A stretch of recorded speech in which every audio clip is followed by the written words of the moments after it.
There's a moment you don't expect. You prayed clearly, specifically, and what you feared still happened. And now you're left trying to understand how God could allow something you asked him not to. Scripture doesn't avoid this moment. It walks straight into it, and it says more than most people let it. This is heavier than people admit, because it's not just disappointment. It's the quiet realization that God heard you and still didn't stop it. You're not confused about whether he could. You're trying to understand why he wouldn't, and that question sits deeper than most answers people try to give you. This is for you. And Scripture does not ask you to pretend this doesn't hurt. Number 1, when God says no without explaining why. 2 Corinthians 12:7-9, Paul describes something he calls a thorn in the flesh. We're not told exactly what it was, but we are told this. He asked God to take it away 3 times. This wasn't a casual prayer. This was repeated, direct, specific. And God's answer was not relief. My grace is sufficient for you. For my power is made perfect in weakness. That's the answer Paul receives. Not removal, not delay, not later. Just no. And what makes this harder is why the thorn was there. Paul says it was given to keep him from becoming proud, which means the thing he wanted gone was allowed to stay on purpose. Not ignored, not overlooked, allowed. This is where most people rush too quickly because we want to soften this. We want to say God has something better, but Paul doesn't say that.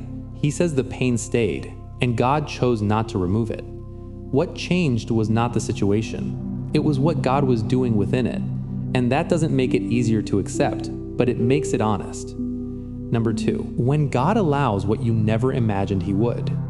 Job 1-2. If you stay with this next passage, it will feel uncomfortable because Job doesn't lose things slowly. He loses everything quickly: his children, his security, his health.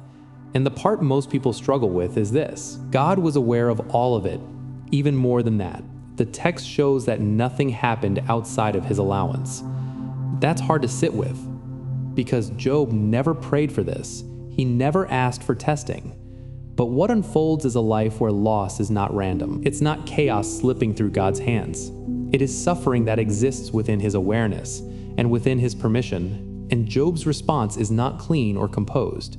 He grieves, he tears his robe, he sits in silence. Later, he speaks words. Most people are afraid to say out loud, and Scripture does not correct him for feeling the weight of it.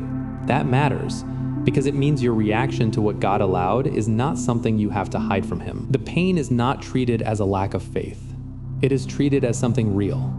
Stay with this, because the next passage shifts something deeper. Number 3, when even Jesus prays for a different outcome. Luke 22:42. In the garden, Jesus prays, "Father, if you are willing, take this cup from me." That is a direct request. Clear, honest, unfiltered. He is not asking vaguely. He is asking for a different outcome. And yet the cross still happens. The prayer is real, and the answer is still no. But what comes next is the part most people miss. Yet not my will, but yours be done. This is not passive acceptance. It is the moment where Jesus acknowledges that the Father's will includes something painful, something he himself asked to avoid. And still he entrusts himself to it. Not because it feels good, not because it makes immediate sense, but because the will of God is not always aligned with what we ask for, even when the prayer is sincere. This is where the tension lives. Because if even Jesus prayed for something to be taken away and it wasn't, then your experience is not outside the pattern of Scripture. It is inside it. There's something all 3 of these passages hold together. God hears, God responds, but God does not always remove what we ask him to. And Scripture does not treat that as a failure. It treats it as part of a deeper reality about who God is. Not distant, not careless, but not predictable in the way we want him to be. If this has been your experience, pause here for a moment. You're not the only one who has prayed like that, and you're not the only one who has had to sit with the outcome. All the passages we've walked through are linked below at Scripture Refuge. You can go back and read them slowly, without pressure.